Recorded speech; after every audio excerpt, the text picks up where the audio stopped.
Pourquoi les autres n'arrivent pas à découvrir ni comprendre le bonheur et la paix que tu trouves en Jésus? Bien-aimé dans le Seigneur, Shalom.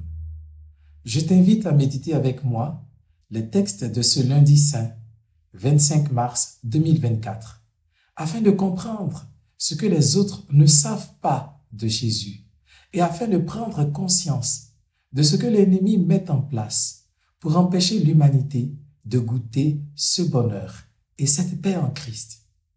Je suis le Père Kwadwo Ledoux et je te dis Akwaba sur ma chaîne pour entendre, comprendre, mettre en pratique et partager la parole de Dieu.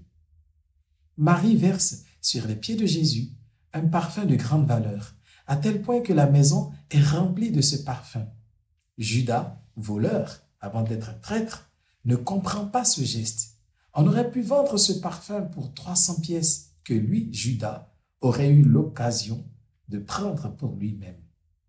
Marie elle-même ne sait pas, à ce moment-là, qu'elle accomplit un geste prophétique. Elle exprime à sa façon toute sa tendresse, tout son attachement au Seigneur. On voit aussi que ce geste l'apaise, elle. Marc, dans son évangile, dit qu'elle brise le flacon et qu'elle verse simplement ce parfum sur la tête de Jésus. Ici, Jean ne dit pas si elle ouvre ou brise le flacon.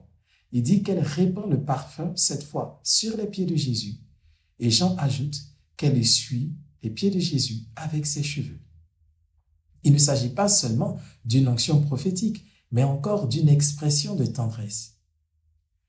La tendresse est à la fois cette attitude apaisée et apaisante.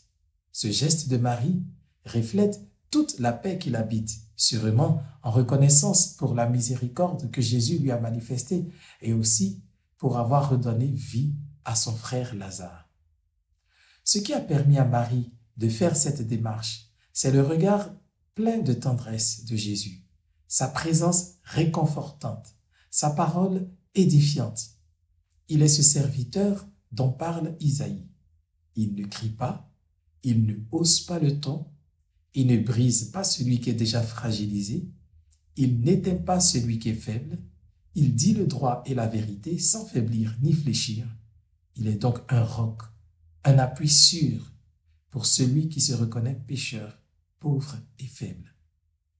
La parole de Jésus nous donne un éclairage sur l'état de notre vie et ce qu'elle pourra être si nous osons, comme Marie, briser ou ouvrir le flacon qui nous aveugle et nous maintient dans la captivité des ténèbres et laisser s'exhaler le pur et le vertueux en nous.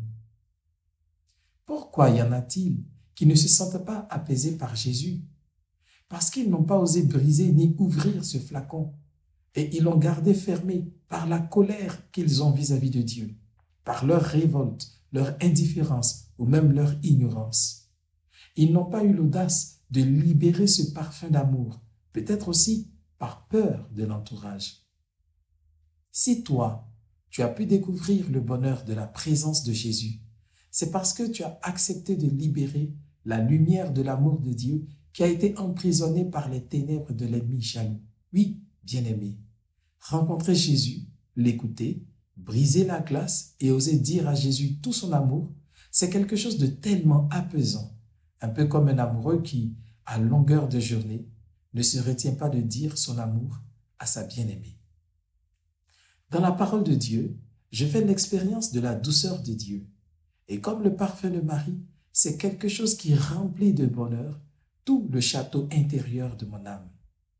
Dans ce profond cœur à cœur, disparaît la peur du qu'en dira-t-on. C'est Jésus et Jésus seul qui compte.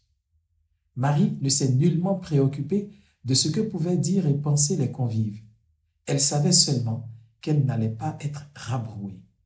Avec Jésus, aucun risque d'être rabroué, alors aucune raison de craindre ni de trembler. Finalement, pour voir les bontés du Seigneur, il faut avoir le cœur plein d'espérance et de courage. Espérance en l'amour du Christ, le courage d'affronter les regards des autres pour communier avec son Seigneur. Bien-aimé, dis-moi en commentaire, quelle est la parole, le geste ou l'attitude de Jésus qui t'apaise, toi, qui te comble de bonheur et qui t'encourage à faire voir au monde ce qu'il y a de meilleur en toi. Partage cette méditation à toutes tes connaissances. Et maintenant, je t'invite à prier avec moi le Seigneur. Seigneur Jésus, je te remercie pour l'amour et la tendresse que tu me portes. Ils me procurent tant de bonheur et de paix.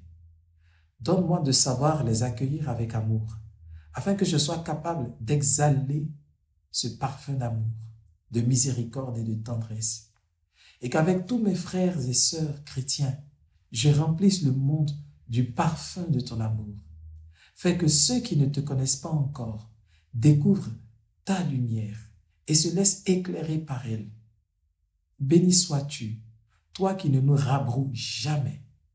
Tu as dit, celui qui vient à moi, je ne vais pas le jeter dehors.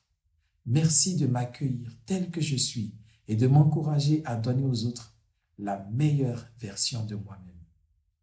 Que ton amour demeure sur moi, comme mon espoir est en toi, qui vis et règne avec le Père dans l'unité du Saint-Esprit, Dieu, pour les siècles des siècles. Amen.